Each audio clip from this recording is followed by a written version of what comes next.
You're talking about a Senate that could be 54-46, 55-45.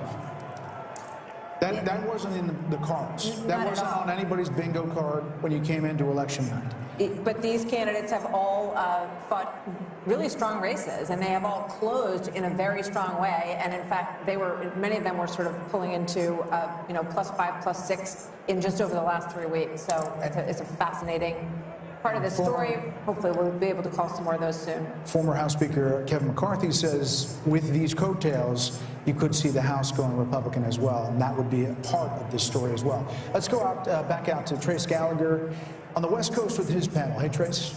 Brett, thank you. Martha, thank you as well. We've got our panel, Steve Hilton, Jody Armour, Kaylee McGee-White, and Jono Caldwell. You're talking to your panel, Brett and Martha, and we were talking to ours, and Kaylee McGee-White was struck by the whole concept that, again, Trump was undercounted. Kaylee. This is the third consecutive polling miss in a presidential cycle for Donald Trump, and we really need to be asking ourselves, why do they keep getting it wrong? And at this point, it is a choice. Back in 2016, you could argue that you were blindsided. You didn't expect it. You cannot say that anymore. This was predictable from the very start. And I think the reason they keep getting it wrong is because they still don't understand the average Trump voter. They cannot wrap their heads around why so many people support him. And it's because for a long time, actually for the past decade or so, Democrats in power didn't think they needed to. And even worse, they didn't want to. They didn't want to have to stoop down to understand the concerns over immigration, over the economy. And guess what? The American people sent a very clear message tonight that you better start paying attention, and you better start paying attention soon. We heard a lot of words, demographic. I don't know how many times we heard it, Steve Hilton, but Gianna, you talk about black voters, black male voters especially. We heard it again and again tonight, and you think it's worth talking about. I think this is a historic night. Black men will now, those who voted for Trump will be counted as those who helped save America from further decline. I mean, Kamala Harris has tried her best to create these accents like, you better thank a union member, all of these things that she's done to try to appeal to this community, even going on Oprah Winfrey's talk show or whatever that was to say, oh, I'll pull out my gun and shoot someone that tries to come into my house. I mean, this has become nonsensical to the point that I don't know if we're looking at Medea runs for president or not. I mean, this is outstanding what has happened from the black male perspective, and I hope the Republican Party takes note. Yeah, and you talk about young males and younger voters, Jody Armour. You're a law professor at the University of Southern California. You know what young people are geared into. Are you surprised when you see these voter analysis numbers that young voters came out heavy for Donald Trump? Yeah, well, young voters can sniff out a fraud. They can sniff out somebody who's chameleon-like. She changes her position according to the prevailing winds. They didn't like that. Many across the country, young students said, for me, a red line also is mass atrocities, is collective punishment, is what I see going on in the Middle East, and I see us as complicit in. So they, were saying, I'm not just that enthusiastic. Yeah, I'm not going to get out. I got 15 seconds for you, Steve. I just think when I see this unfold, Trace, it is just a massive victory. Oh, we got to jump back. Sorry, guys, back to you. We got Trump coming out. Trace, thank you. The Fox News decision desk can now officially project that Donald Trump will become the 47th president of the United States. The former president's comeback will be complete with a win in Wisconsin, a state that he narrowly lost 4 years ago. He is now the second president in U.S. history to win non-consecutive terms. The first was Grover Cleveland in the late 1800s. Senator J.D. Vance will become the 50th vice president of the United States. Voters express deep frustration with the Biden administration, and former President Trump and the future President Trump overperformed in urban areas, particularly with men, proving that the strategy that they doubled and tripled down on over the course of the last few months absolutely succeeded and brought him back to the White House. 47th president of the United States. Former President Trump now defeats Vice President Kamala Harris, who entered this race just over 100 days ago. And for Democrats, they were projecting the possibility of running the table with battleground states. David Plouffe with the Democratic campaign of Harris campaign suggested that just yesterday. Now it is possible that Donald Trump runs the table with these states and builds on a big landslide electoral win. We don't know where the popular vote is going to finish out, but we do know that he will be going back to the White House, and with him, Brit Hume, will be a lot of changes because he will have been there once and will know what he wants to do. You know, he often accounts for the fact that he had so much turnover in his first term, in his term as president, by the fact that he didn't really know Washington, and he was new to this realm that he had come to run the presidency in, and he promises us that now he knows whom he wants to hire, now he knows the kind of people he wants to have around him. A lot of people are saying that means a lot of very experienced people around Washington will be ruled out, and maybe they will. But it's going to be very interesting to see the kind of people he reaches out to and reaches out for in the days and weeks ahead as he builds his administration. We're joined by Kayleigh McEnany, Trey Gowdy, and Katie Pavlich. Kayleigh, you've been part of the last administration. You've seen you can see the joy in all these people's faces. Think about the angst and all that this campaign has been through. And now there is the prospect of creating what you want to create in a second administration. Your thoughts, 30,000 feet of this win. Indictments, 2 assassination attempts, an unlikely come-from-behind victory, and history is made tonight. This is a huge moment, particularly because this is a tectonic shift of the Republican Party. If all of this exit polling is true, you now have black voters, Latino voters, young voters coming in a way that we haven't seen the party bring in a very long time, and that's due to former president, now soon to be current President Trump. And I just want to say this as we wait for him to come out. I remember having a conversation with Ivanka Trump in 2016 about his remarks. And before he went out to give those remarks, he had speech A and speech B. Speech A was a more boisterous Trumpian speech. Speech B was a speech full of unity. And he looked up, Ivanka said, saw the faces of crying Hillary voters. He ripped up the boisterous speech and said he wanted to heal the nation. And the first words he said were an appreciation for Hillary Clinton, for her service to our country. And then he said, now it is time for America to bind the wounds of division. And he said, we are a party of all races, creeds, and religions. That is more true tonight than it was 8 years ago. And I fully expect President Trump right now is maybe ripping up that more boisterous speech and preparing to unite the country. It's an amazing message. I hope Kayleigh's right. I hope you're right.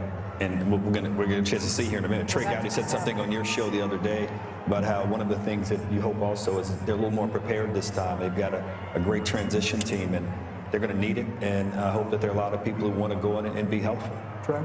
Yeah, I think his transition team has done a wonderful job vetting potential candidates. And to Kayleigh's point, I think a liberated Donald Trump, he's never going to be on the ballot again. This is his last term.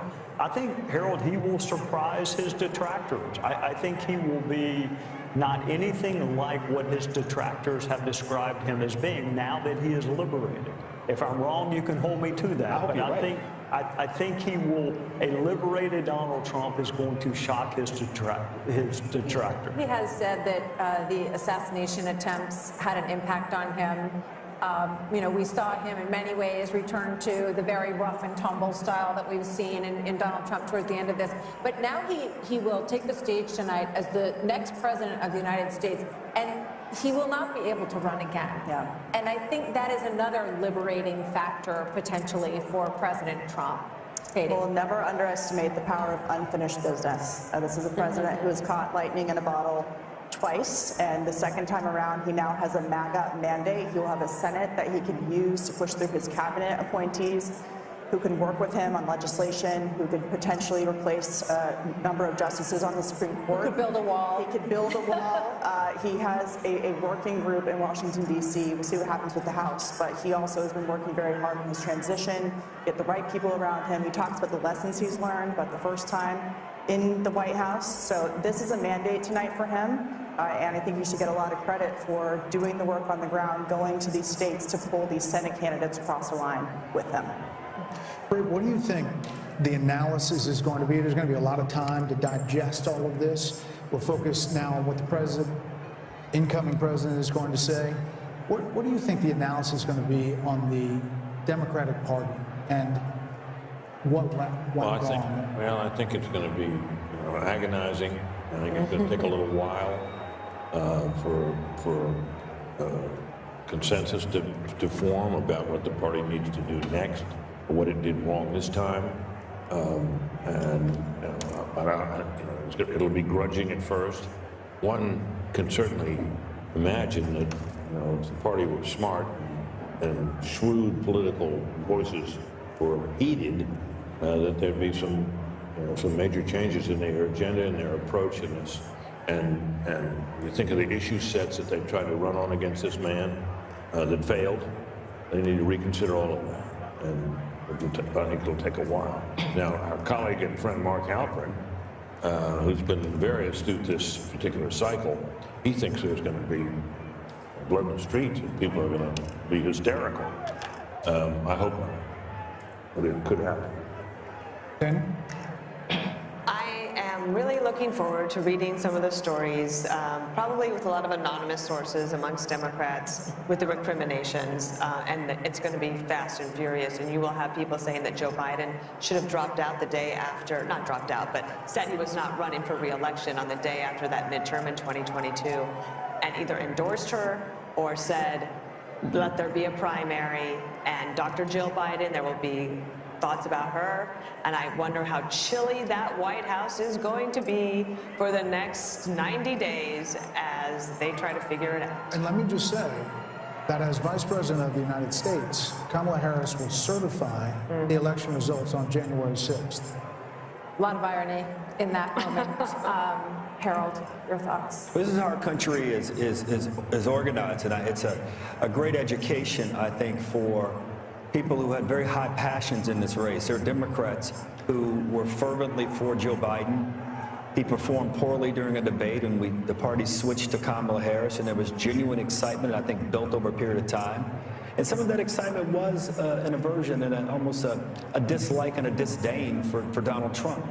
But I hope it's a moment that we can all grow from, because if we don't, not in a selfish, partisan way, Democrats won't progress. And I don't think you can fly and soar as a great country unless you have both wings working together. And President Trump, tonight, I'm going to be interested in that tone, Kayla. I was reminded of your words, and reminded of what you said as you shared it. I remembered that story, and I hope and pray for the country tonight that President Trump, who has every right to be joyful, every right to celebrate, will give a speech with that tone tonight that in many ways could help him do all the things that he campaigned on in this campaign. What does this mean for the never-Trumpers, the Republicans, and the Lincoln Project people, and Bill Kristol, and people like that who seem to abandon everything they'd ever previously believed in order to oppose Donald Trump? Kellyanne? We'll get to the never-Trumpers soon enough and the hundreds of millions of dollars wasted on them. Look, Donald Trump won this on policy and personality.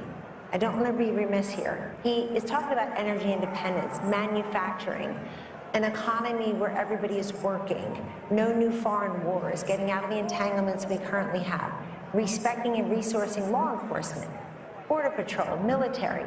And by the way, friends, we don't get those policies without that personality. What did we hear during the Republican primaries? I want Donald Trump's policies without his personality. Good luck with that. You don't get this strength and this resolve and this toughness. You don't get those policies without that. But I want to say this. It's on this phone that Huma Abedin placed a call 2:30 a.m. on November 9th, 2016. And on the other line was Secretary Clinton to concede the race to Donald Trump on my phone. I handed it to him, and I said to Vice President-elect Mike Pence, make sure Hillary actually concedes. She did. And President Trump was gracious to them, too. They came to the luncheon at the Capitol after the inauguration. The Obamas and the Clintons were there. I was there to see it myself. And then something just changed. The Washington Post said, let's impeach him at noon, 2 minutes after he's inaugurated. Melania wrote about this in her book. So, Harold, I hear you. I hope everybody can unify. But I got to tell you, my friend, I think it starts with your party and not mine. Fair enough. They had this guy in a courtroom. He's not an indoor cat. I get it. They had him in the courtroom. They have him impeached. They have him. And whether people think that was justified or not, now is a good time to respect the will of the people. Forget about us, the will of the people. I agree with you. I'm just saying be a gracious winner and let's move the country forward. I agree. And I know you will. That was my only point. I heard a gracious winner today when I talked to him. I really did. He's known for a while. I wrote a piece on FoxNews.com October 11th saying he's going to have a narrow landslide. I think he's felt that for a while, but he wanted to go and earn it. And I even think the people around him have to be gracious too. I think I know him as well as you. I think the people around him can be gracious as well. That's a different question. We can always hope. Yeah, well, that comes from the top. Once more, I just want to say how much money was spent on this election. $15.9 billion worth of bill. Wow. B, if you spend $1,000 a day for 2,740 years, that would be $1 billion. It was 16 times that. What has been spent on every race, presidency, the whole deal. $16 billion. And here we are. What is that, a check you can write to for every American? What did you say? About $50, if not $40. About $50. But I just want to say, every presidential race has a medium. You know, you go back to television, cable. Yeah. This was, in some ways, a podcast experience of a campaign. And those are free to go on podcasts. And you wonder how much of that money really needed to be spent when there's a lot of ways to reach people. But I think it's really interesting and something we'll be talking about a lot in terms of the reach of these endorsements. You know what I was struck by? The final and Musk and the rest of them. The final ads where they were excellent. They talked about making America great again, but then ending with the assassination attempt and that fist in the air, the iconic image, and the fight, fight, fight. Absolutely. Warrior president. And it worked. Yep. Yeah, toughest son of a gun we ever saw. That was the last note we see in that ad. And I think, for whatever you think of the guy, you got to admire that. Yeah. I mean, the adversity he's faced, everything we've seen in other presidencies and other political figures who've gone through all kinds of trouble, are pale in comparison to what he's been put through. No, maybe it's time for his enemies to stop it. Not only that, but the energy that he has is truly amazing. He's the Energizer Bunny. Let's check in with Aisha Hosni, speaking of the Energizer Bunny, at Trump headquarters in West Palm. Aisha, this has been a big night all night long. I'm sure it's really getting fever pitch now. A big night, Brett and Martha, a long campaign for the former president, for all of us, the press corps that have been following him around now for more than a year. The crowd went absolutely nuts when Fox News called it here, and people were hugging each other, they were high-fiving each other, that people were on FaceTiming. I think they couldn't believe it that this happened tonight and they didn't have to wait days and days and days. We are now awaiting the former president to take the podium. He is here in the building, as is his running mate, now Vice President-elect J.D. Vance. They're backstage. We were told they were going to come out as soon as the election was called, and so now we're just waiting. We asked for a 2-minute warning. I don't know if we're going to get one, but hopefully we will see him soon. And so I just want to add a little bit of perspective, just as a Capitol Hill reporter that's been covering the former president for a while. When I came to Congress 3 years ago, talked privately with many powerful Republicans who did not want to see the former president back in Washington, and then to see the legal battles that he went through and Republicans having to stand up for him.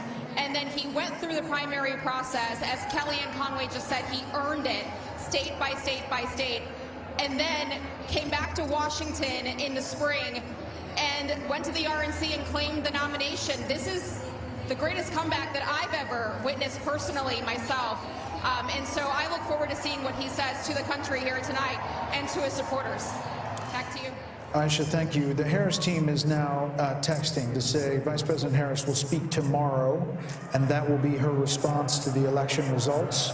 That's all we have from the Harris team, which is really strange. I mean, from a PR perspective, Dan? No, I also just think it's a shame, because I remember when John Kerry did this to George W. Bush in 2004, and you work so hard, and I know that they're disappointed, but you should concede and let your opponent have their election night, and let everybody that's there at Trump, at Mar-a-Lago, where are they? They're in Palm Beach. They're in West Palm, at the convention center. At the convention center, let them have their moment without anyone. I remember Andy Card had to come in and say, well, yes, we know we won, but we have to wait until John Kerry concedes, and then we all had to traipse back in the next morning and wait and you don't get that moment. I don't think it's right.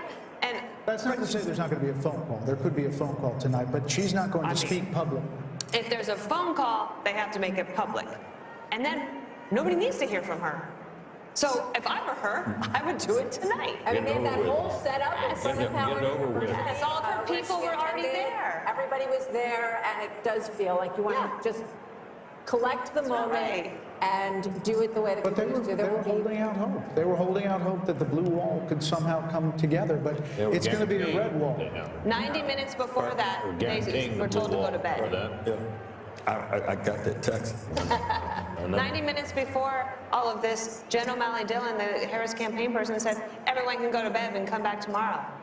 So she didn't even address her own supporters. We want her to call President Trump. She didn't talk to the people who were assembled there for hours for her. It just seems very ungracious. By the way, it ended up being a very bad split screen. You probably couldn't see it in here, but they're filing out, and he's expanding his folks, and they're all excited for him. Look, I think that Kamala Harris is a sign of the times, but I think that Trump's a metaphor for the country. And when he says, we don't surrender, fight, fight, fight, we get back up, I just think I think that's who it is. The other thing I just want to say, maybe it's as a Catholic, maybe it's just as a Trump supporter, maybe it's just as a flawed human being. We all get second chances in this life. Rarely do we get a second chance as big as this one. And I have got to believe the man that I know and that Kayleigh worked with is going to work with a certain alacrity and energy to get things done very quickly. What he can do through executive order, what he could do with the Congress, bringing in the governors. No one gets a second chance this big in their lives and just puts it on the shelf like it's a trophy or a gold star. He's going to use that as a platform for good and undo some of these bad policies, and I think do even better.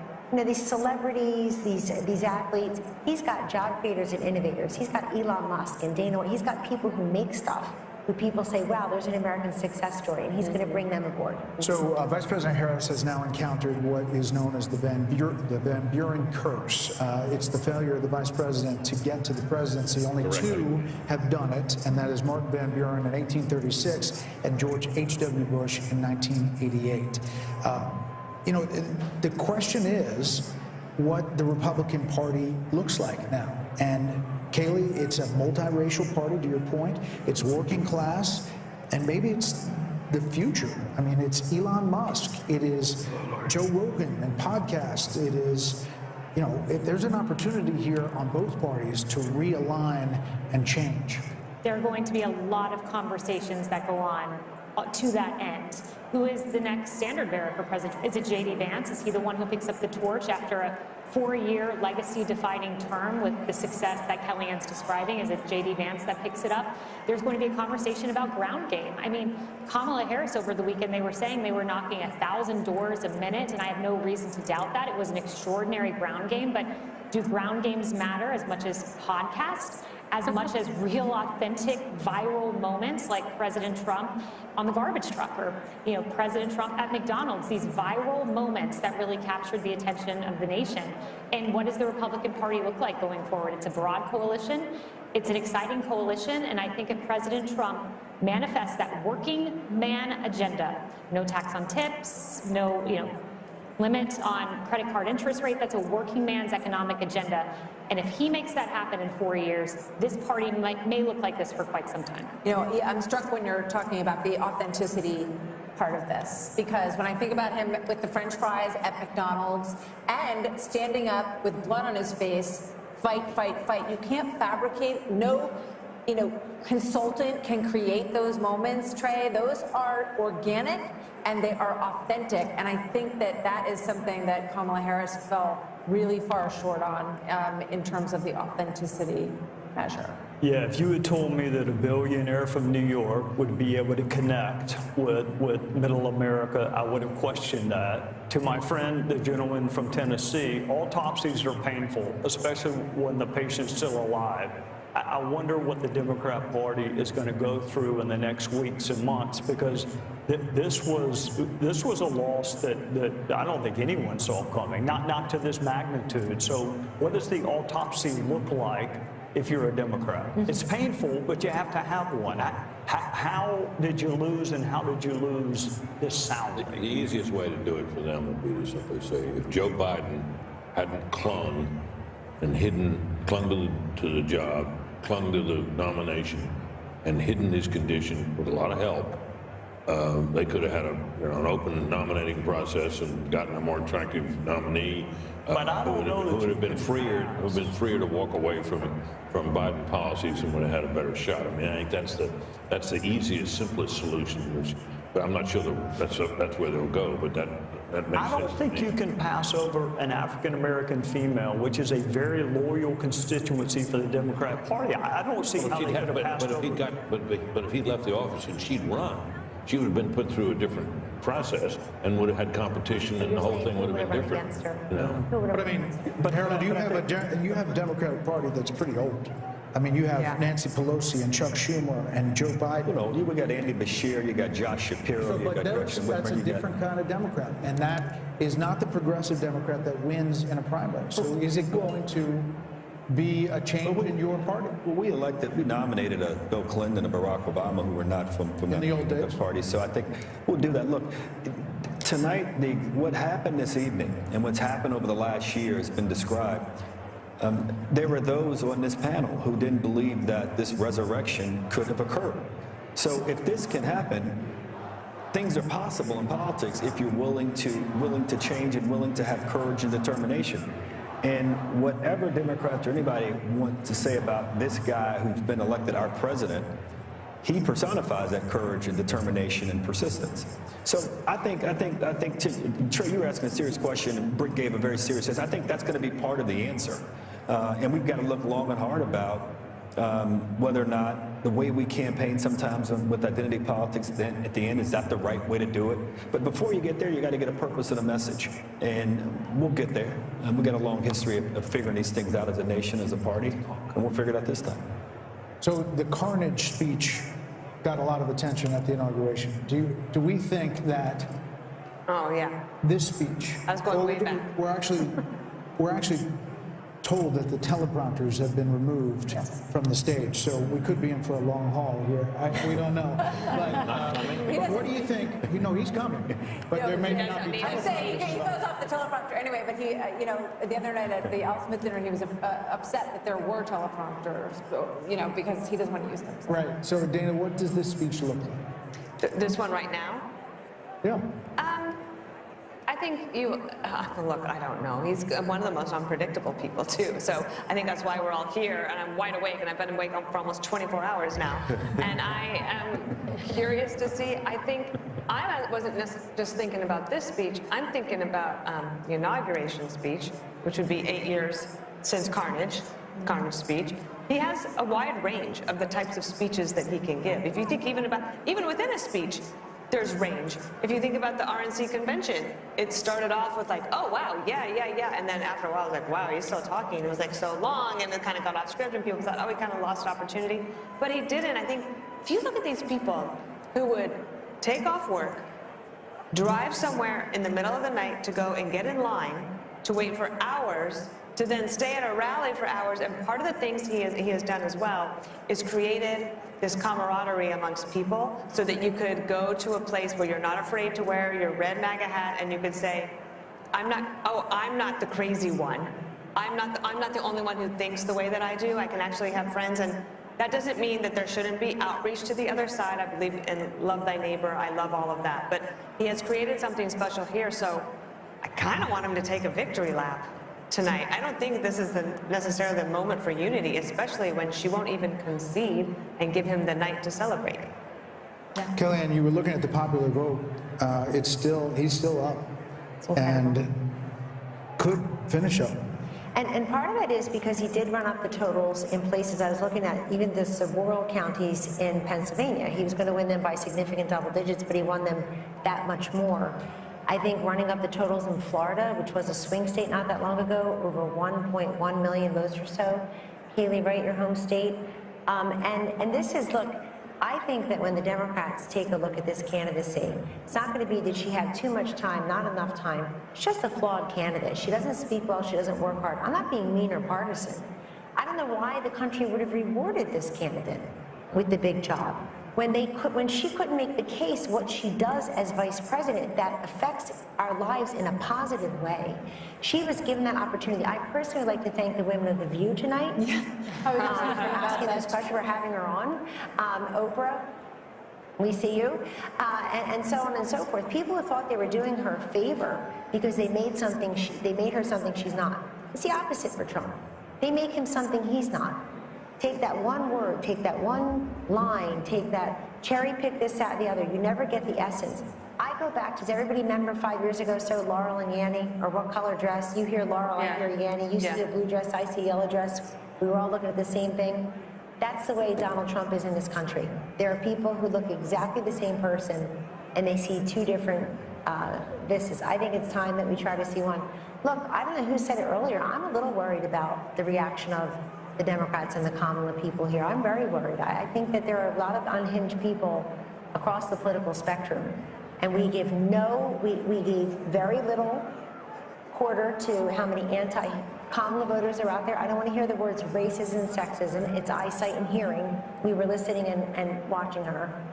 And I'm very worried that we've not talked a lot about how violent people may be and angry because she lost. Right. I'm afraid of that. Right. I mean, I can just imagine thinking about The View, and a week or so ago, they were saying, you know, what is wrong with someone who would vote for him? Michelle Obama. And Joe Scarborough saying, you know, we weren't raised like this. Who raised these people? So I can only imagine what tomorrow is going to look like. You know, I will say when we talk about The View, you know, what comes to mind is we mentioned the carnage speech that President Trump gave at his inauguration. And my mind automatically went to the unity speech that Biden gave, and he mentioned unity a half dozen times. But when you think about what we got over 4 years, there was the garbage comment that didn't come in isolation. There were all kinds of comments. Neanderthal was one of the first words he used to describe those who opposed his COVID edicts. The Mark Cuban comment, he was an official surrogate of the Kamala campaign, and for, you know, as mean as some of President Donald Trump's tweets have been and people have problems with it, one thing I've challenged Democrats to find is one example of him disparaging the country, half of the country, and that's something he has not done. And so I expect you'll hear a unifying tone, and I expect you're going to see a very successful presidency and one untethered maybe from some of the things that were holding him back. What comes to mind is an Oval Office meeting that we had where Dr. Fauci was urging him not to open the country, and I watched President Trump fight vociferously, saying people are losing their jobs. We must open the country. He wanted to do it sooner than he did. I think a Donald Trump who goes with his instincts is going to be a Trump that ultimately leads a very successful country in second term. You know, Martha, Joe Biden mentioned the word unity more in his inaugural address than any president, I think, except one. If he's serious about that, he'll pardon Donald Trump. He'll also pardon his son. And then he'll put pressure on Georgia and New York to end this lawfare. If there is any silver lining tonight, it is that lawfare actually helps the person that you are trying to go after. We need a justice system. The lady needs to wear a blindfold for a reason. We got to stop this prosecution of our political enemies. I mean, literally, his polls will be the Attorney General. Absolutely. We need a really solid Attorney General. John Ratcliffe. Can do it. Sorry, John. Sorry, John. I apologize. Sorry. There will be a lot of talk about cabinet members, Treasury Secretary, Secretary of State, Secretary of Defense. You've got Tom Cotton, Mike Pompeo. You have. Well, you also have a Republican bench. And sometimes, like you were saying, that the Democratic Party is quite old right now. There's not a great bench, although there are some, and especially, but when you take governors out of states, then you leave a hole, and then you have to build up that bench back up. But the Republican bench is pretty strong right now. There you see Doug Burgum and Vivek Ramaswamy, Steve Wynn, his lovely wife Andrea. So people are there waiting for the former president. Britt would like to know where he is. He's watching us. Can we say tonight, though, Harold, that the melting pot still works? That Hispanics, Black Americans, working class Americans, you know, standing up, asking what their government is going to do, asking their government to see them and their concerns, that it works, that this is American democracy in our republic working. The process works. I think as we get a final account of the numbers and the coalition that President Trump won with this time, I think it'll be one that will be for the history books. President Bush, I think, got 40+% of the Hispanic vote. George Bush, W. Bush, and it looks like President, at least the preliminary numbers suggest that. But as much as we talk about the unconventional aspect of this was conventional also. People believed him. He resonated with voters. He resonated with communities, rural communities, urban communities, suburban communities across the country. And I congratulate him tonight. I didn't want him to win, but I congratulate him on his victory and wish him the best for my country. And I can only hope that the concerns that are articulated by my dear friend Kellyanne, that they're not realized. I hope that my party and my friends, and for that matter, Republicans alike, that we're all able, once we get past the moment here, the 24 hours of excitement and joy and celebration, to understand that what we're really celebrating is the greatest experiment to have ever come to existence. It will celebrate 250 years of its own existence in 2026. So those are my thoughts, brother. I'm struck by the issue of abortion, because it was talked about so much, and it was presented as if, you're a woman and you are not going to support her, then you hate all women. They said that husbands, were hateful towards their wives and the women in their lives if they didn't support this candidate. And I think it just goes to show that kind of, manipulating, it doesn't win. And narrow casting us based on our gender. I think Kamala Harris was talking to us from the waist down, and I think Donald Trump was talking to us from the waist up as well. That's where my eyes, my ears, my heart, my brain, and my big mouth are. So, you've got to talk to the woman in full.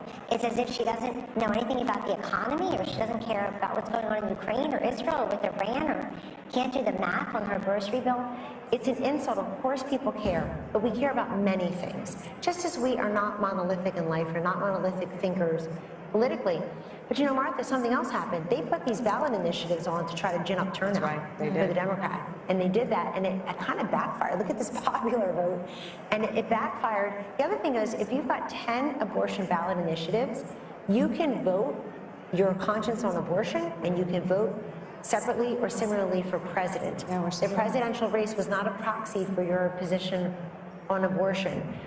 By the way, somebody sent me the statistics. Over $500 million spent on ads about abortion. $500 million in this country out of the $16 billion Brett is talking about. $37 million for pro-lifers. The rest was the pro-choicers. It's just insane amount of money. So we've spent a lot of time talking about markets tonight and the betting markets. Trey, at this point, it's at about 66% that Republicans hold on to the House as they're ticking down the possibilities, and they look at these coattails with not only the popular vote, but what could be and is shaping up to be an electoral college landslide. Should he control the White House?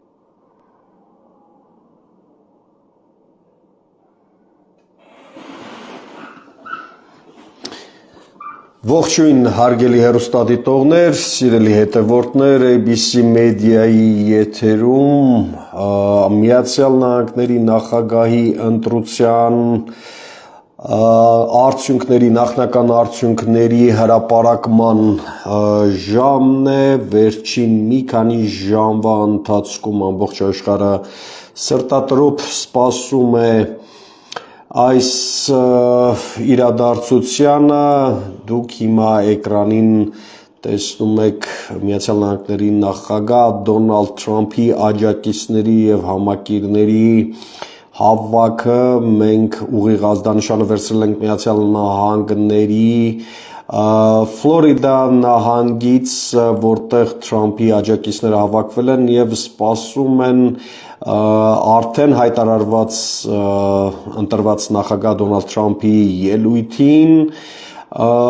Վայրկյաններ անց սպասվում է Դոնալդ Թրամփի արդեն որպես հայտարարված նախագահի առաջին ելույթը. Քիչ առաջ ABC մեդիայի ուղիղ հեռարձակմամբ նաև մենք ցույց տվեցինք այն նախապատրաստական կադրերը Դոնալդ Թրամփի, երբ իր ելույթի տեքստն էր ընթերցում եւ նախապատրաստական վերջին այսպես աշխատանքներն էր տանում.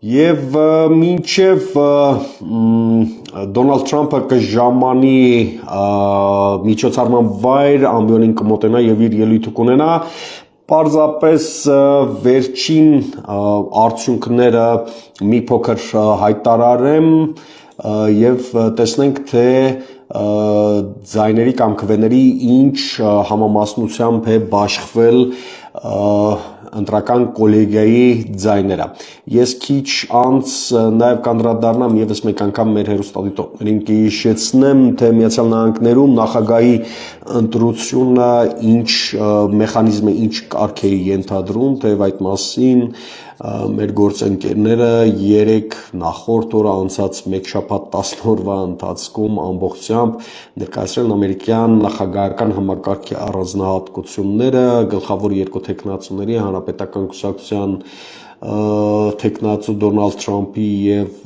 դեմոկրատների թեկնածու Կամալա Հարիսի թե կենսագրականները, թե անցած քաղաքական ուղին, թե առավելությունները եւ գլխավոր խնդիրները, հիմնախնդիրները ամերիկյան ընտրողների օրակարգում եւ ինչ լուծումներ են առաջարկել այս երկու թեկնածուները, այսուհանդերձ եւս մեկ անգամ հարկ կհամարեմ անդրադառնալ այդ ամենին։ Տեսնում ենք, ահա եւ ժամանեց Միացյալ Նահանգների ընտրված 47-րդ նախագահ Դոնալդ Թրամփը մոտենում է իր համակիրներին, աջակիցներին ողջունում է եւ այժմ սպասենք իր ելույթին տիկնոջ եւ որդու հետ։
Ընտրական կամպանիայում ներգրավված բոլոր գործընկերների ուրախությունը նկատելի է, բոլորը տեսնում են, որ Միացյալ Նահանգների 45-րդ նախագահը վերընտրվեց, արդեն 47-րդ նախագահն է Դոնալդ Թրամփը։ These are our friends. We have thousands of friends in this incredible movement.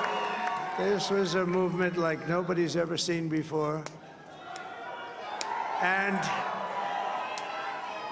frankly, this was, I believe, the greatest political movement of all time. There's never been anything like this in this country, and maybe beyond. And now it's going to reach a new level of importance because we're going to help our country heal. We're going to help our country heal. We have a country that needs help. Սա մի շարժում էր, որն աննախադեպ էր, Դոնալդ Թրամփի խոսքերն եմ թարգմանում։ Սա քաղաքական շարժում էր։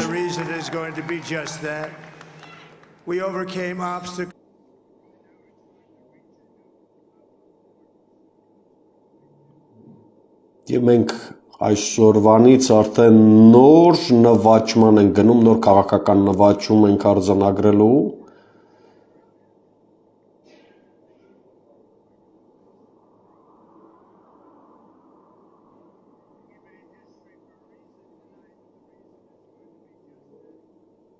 Մենք այսօր արդեն պատմություն ենք կերտել և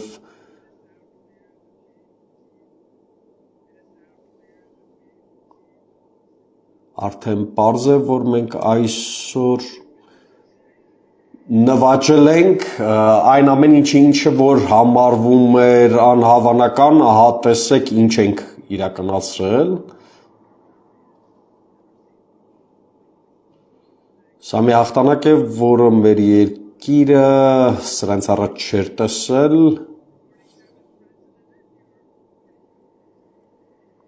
Ես ձեր 45 և 47-րդ նախագահն եմ։ Ես յուրաքանչյուր քաղաքացու և ընտանիքի համար պայքար եմ մղելու, նաև ձեր ապագայի համար։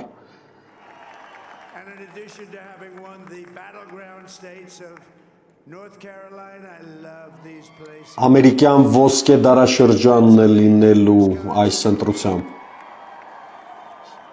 Սա ամերիկյան ժողովրդի համար կարևորագույն հաղթանակ էր։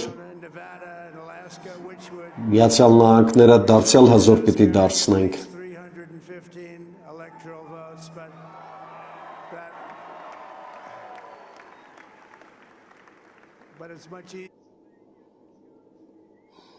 Թրամփը ակնհայտորեն խոսում է այսպես կոչված ճոճվող նահանգների մասին, որոնք ավանդական կողմնորոշում չունեն հանրապետական թե դեմոկրատ կուսակցություններին, օգտին քվեարկել, բայց ակնհայտ է, որ Թրամփը հաղթանակ է տարել նաև հենց այդ ճոճվող կամ կասկածելի նահանգներում, մասնավորապես Նեբրասկայում, Պենսիլվանիայում, Հյուսիսային Դակոտայում,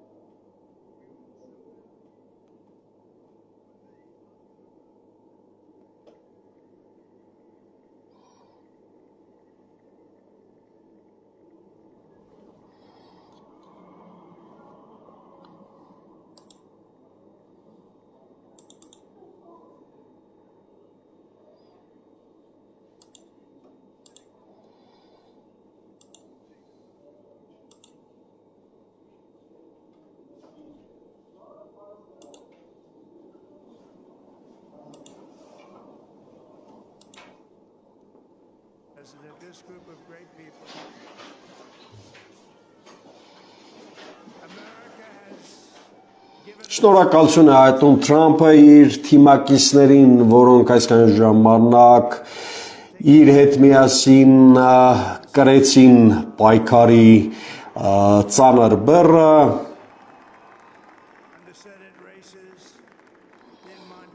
Հզոր մարդկանց շնորհակալություն է հայտնում, որոնք իր թիկունքին աշխատել են։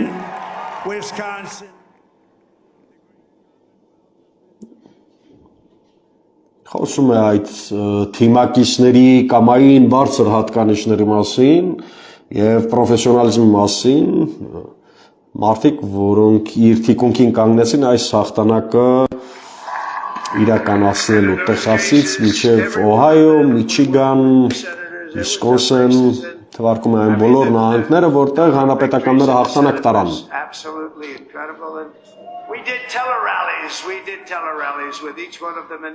Մարդիկ, որոնք այս մեծ շարժմանը նպաստեցին և արձանագրեցին հաղթանակ։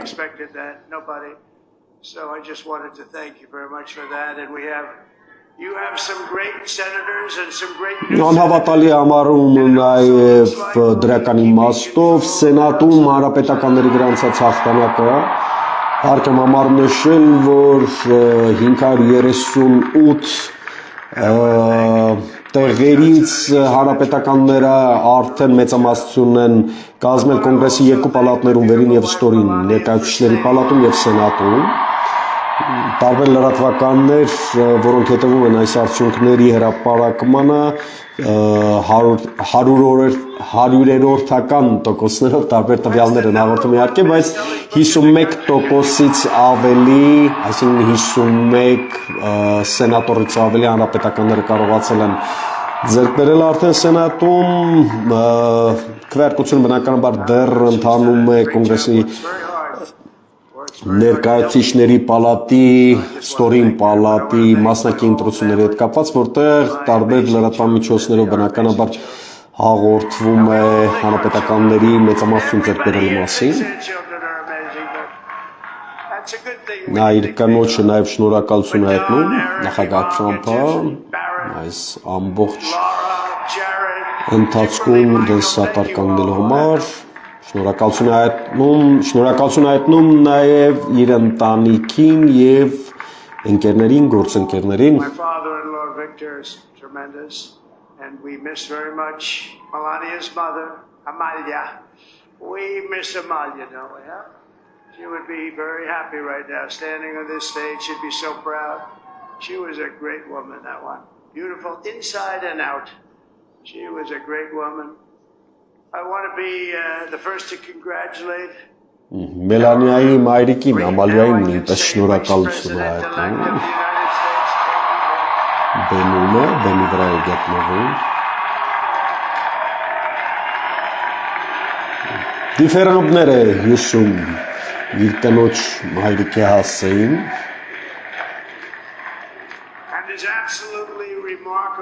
Նաև փոխնախագահին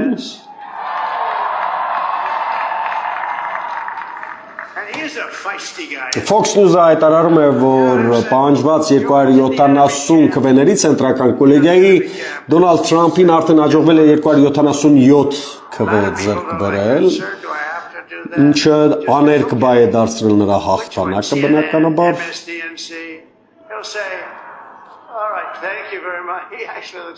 He's like the only guy I've ever seen. He really looks forward to it, and then he just goes and absolutely obliterates them. Say a couple of words. Իհարկե սարկազմն անպակաս է Թրամփի ելույթից, բնականաբար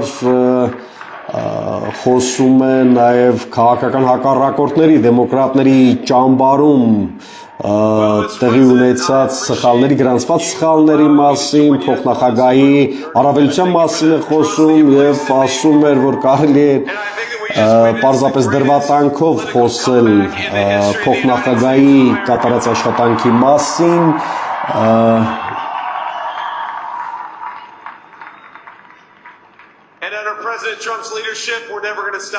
շնորհակալություն հայտնում վստահության համար, թե նախագահին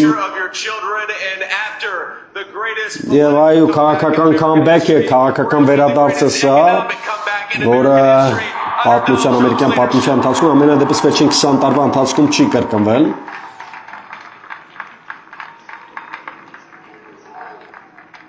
Երեխաների ապագայի եւ մարդկանց բարեկեցության վերադարձն է լինելու սա։ Քաղաքական հզոր առաջնորդության մասին էր խոսում Թրամփի գլխավորությամբ, որը սպասում է Միացյալ Նահանգներին։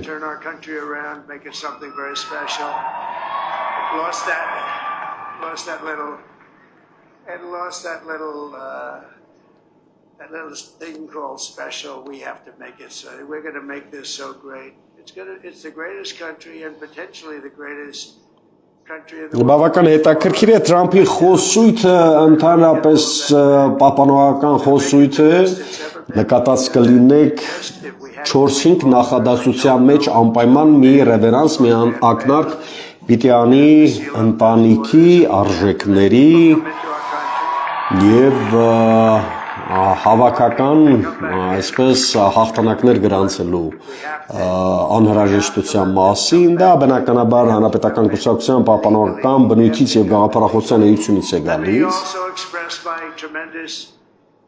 Appreciation for Susie and Chris, the job you did. Susie, come Susie, come here. Come here, Susie. Chris, Come here, Chris. Susie likes to stay sort of in the back, let me tell you. The ice baby, we call her the ice baby. Հետաքրքիր ակնարկ էր ընդհանրապես Միացյալ Նահանգներ միգրացիոն հոսքերի վերաբերյալ Թրամփի քաղաքականության մասին նա խոսում էր օրինական ճանապարհով այդ միգրացիոն process-ները կառավարելու մասին, ինչը կարծում եմ այս խնդիրը ընդհանրապես միգրացիոն քաղաքականությանը կողմ դեմ լինելու հարցը ամերիկյան նախընտրական օրակարգի առաջնահերթ խնդիրներից է գործազրկության եւ տնտեսական անհրաժեշտ բարեփոխումների նաեւ ինքնության խնդիրների զուգահեռ But the Trump, who did you say? Oh, let me tell you, we have a new star. A star is born, Elon. Now he is. Now he's an amazing guy. We were sitting together tonight. You know, he spent 2 weeks in Philadelphia and different parts of Pennsylvania campaigning.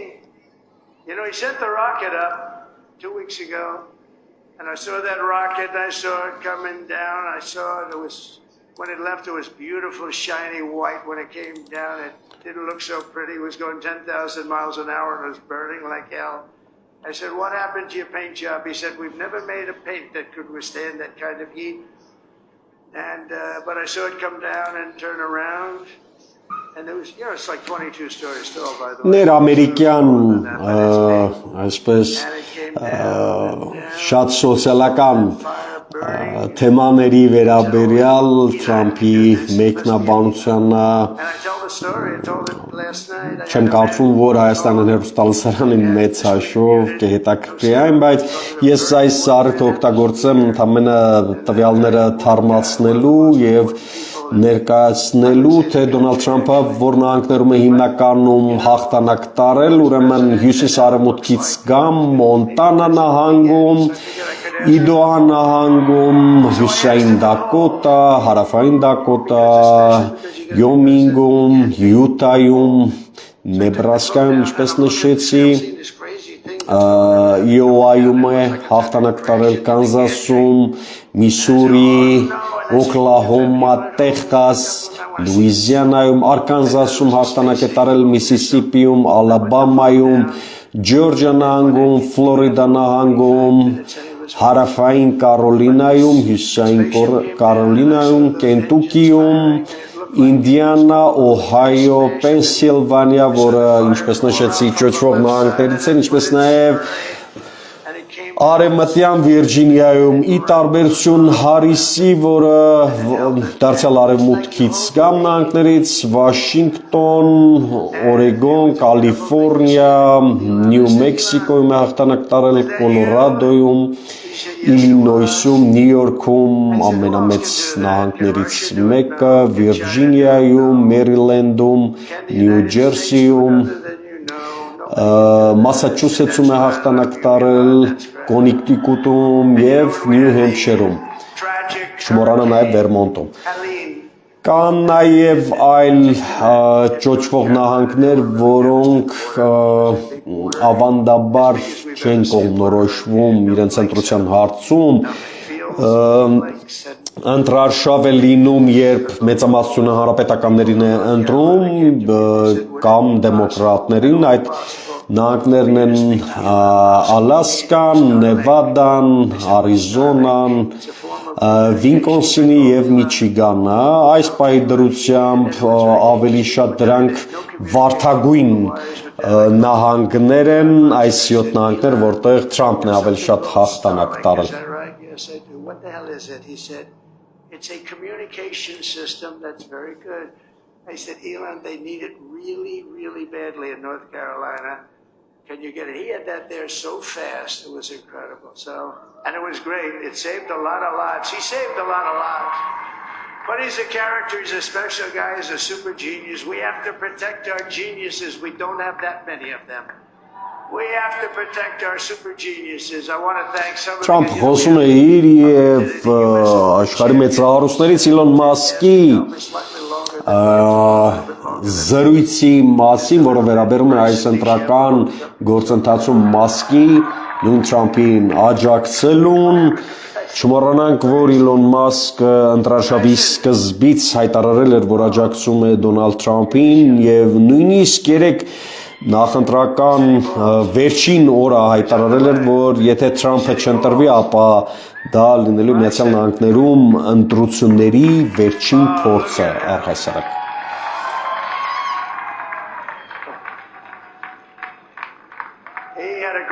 He's got a great career going. Great US Open, Bryson. That's a fantastic job. Pricing-ն էլ սպասում, հրավիրում եմ բան։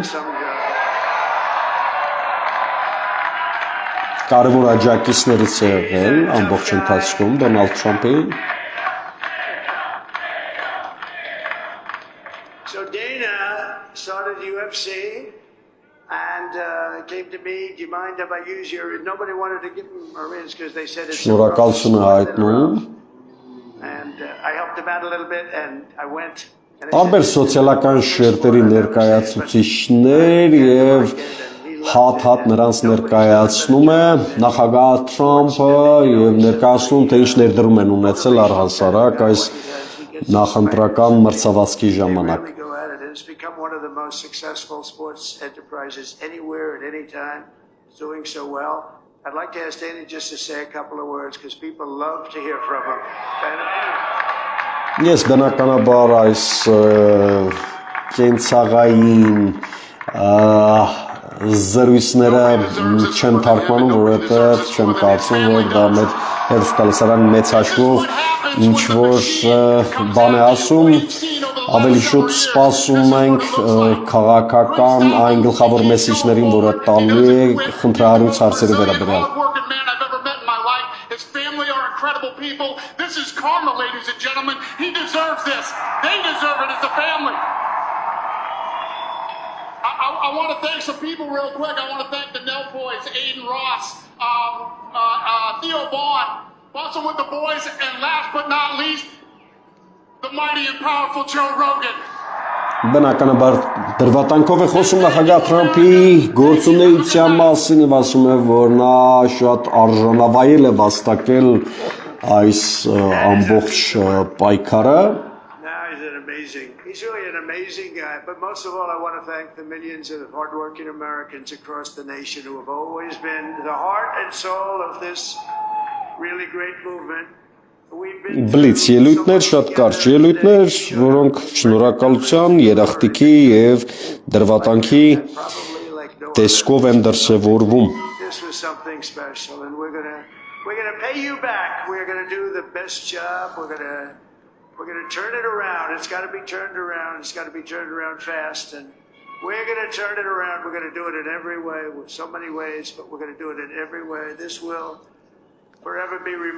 Նախագահը մատնանշում է այն կարևոր առաքելությունը, որ իր թիմակիցները եւ մարդիկ կատարեցին անցած մի քանի ամսվա ընթացքում ամբողջ Միացյալ Նահանգներով մեկ եւ կերտեցին հաղթանակը։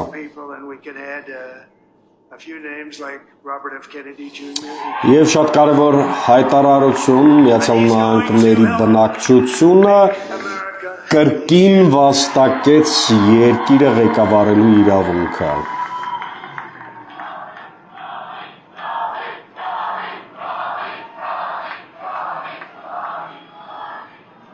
Now he's a great guy and he really means it. He wants to do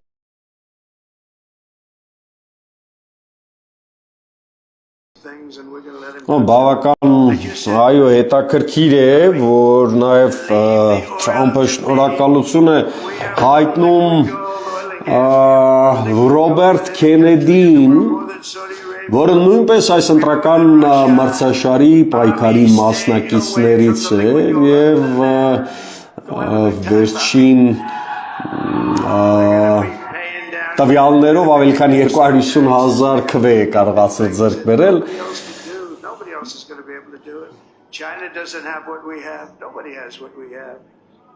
but we have the greatest people also. Maybe that's the most important thing. This campaign has been so historic in so many ways. We've built the biggest, the broadest, the most unified coalition. They've never seen anything like it in all of American history. They've never seen it. Young and old, men and women, rural and urban.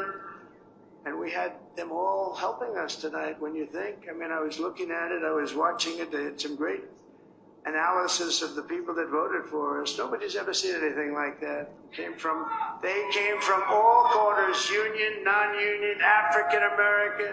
Հետաքրքիր ակնարկ արեց Ռուսաստանի, Սաուդյան Արաբիայի, Չինաստանի հետ գալիք հարաբերությունների մասին նշեց, որ Միացյալ Նահանգները ունի այն հնարավորությունը, ինչ ոչ ոք չունի, եւ բնականաբար այդ հարաբերություններում այնպես պիտի անեմ, որ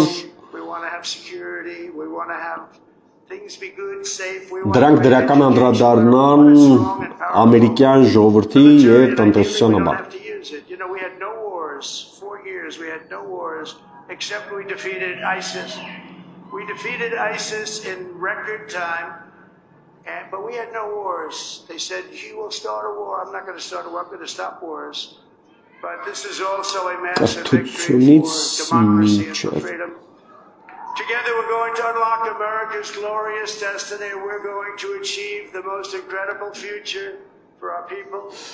Yesterday, as I stood at my Նա խոսում է պատերազմներին ավարտական կամ վերջակետ դնելու անհրաժեշտության մասին, խոսեց այսպես կոչված իսլամական պետություն տերորիստական կազմակերպության նկատմամբ իրենց տարած հաղթանակի մասին իր կառավարման առաջին շրջանում, խոսում է պատերազմներին վերջ տալու անհրաժեշտության մասին, խոսում է անվտանգությունը նորից առաջնային խնդիր դարձնելու կրթական առաջնահերթությունների մասին. I said that many people have told me that God spared my life for a reason.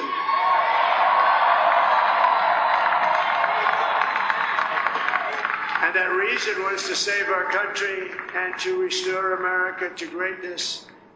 And now we are going to fulfill that mission together. We're going to fulfill that mission. The task before us will not be easy, but I will bring every ounce of energy, spirit, and fight that I have in my soul to the job that you've entrusted to me. This is a great job. There's no job like this. Նախագահը սա համարում է այն ամենը, ինչի մասին քիչ առաջ նշեց, առաքելություն, հատուկ առաքելություն, մեջբերում է ամերիկյան քաղաքացիներից մեկի երազանքը, եթե կարելի ասել, որ միակ խնդիրն այն է կամ միակ հարցն այն է եղել, որ Թրամփի ընտրությամբ մենք հնարավորություն ենք ունենալու դարձյալ ուժեղ լինել աշխարհում եւ այդ առաքելությունը, որը ենթադրում է Միացյալ Նահանգների հզորացումը, տեսնել իրականություն.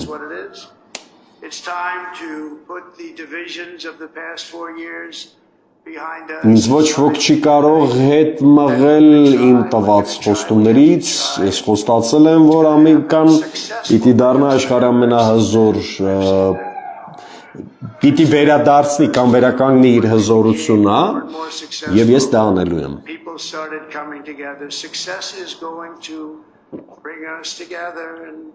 Վերամիավորվելու ժամանակն է եւ մենք փորձելու ենք մեր ուժերը համախմբել այդ նպատակի իրականացման համար. Because together we can truly make America great again for all Americans. So I want to just tell you what Հաջողությունը դառնալու է մեզ միացնող գլխավոր ատրիբուտը, կարելի ասել. safer and stronger than it has ever been before. God bless you and God bless America. Thank you very much. Thank you very much. Ես ձեզ չեմ թողնելու, դուք անկում ապրեք, նահանջեք եւ հնարավորություն եմ տալու զարգանալ եւ հաջողություններ գրանցել.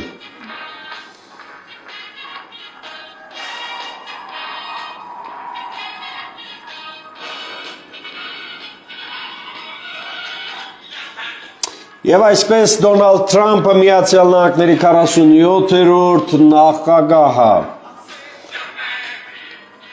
վարքյաններ առաջ իր համախոհների, իր ընտրազանգվածի առաջ հաղթանակի ելույթ ունեցավ, խոսեց կարևոր հարցերի մասին, արտաքին քաղաքականությունից մինչև ներքաղաքական վիճակների հաղթահարման կամ խնդիրների հաղթահարման հարցում միասնության մասին խոսեց, տնտեսության ապօրինի միգրացիայի մասին խոսեց, ընդգծեց, որ Միացյալ Նահանգները ունի այն հնարավորությունները, ինչ աշխարհի այլ տերություններ ակնարկելով նաև նավթային մագնատ Սաուդյան Արաբիային, Չինաստանին, նաև Ռուսաստանին, ինչ այդ պետությունները չունեն, եւ շնորհակալություն հայտնելով իր թիմակիցներին, որոնք ամբողջ նախընտրական շրջանում ուսուցի տված կերտեցին այս հաղթանակը, նույնիսկ իր փոխնախագահը, իր տեղակալը, նախագահի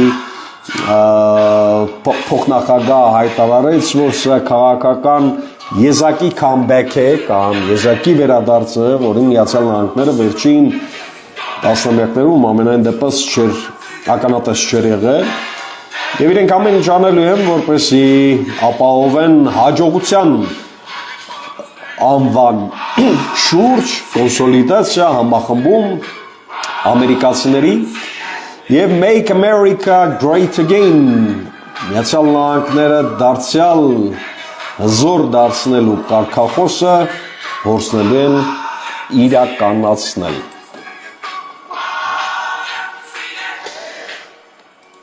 Վերջին տվյալները պարզապես թարմացնեմ եւ ներկայացնեմ, թե որ նահանգում, որ տեխնացուն որքան ընտրական քվե է ստացել։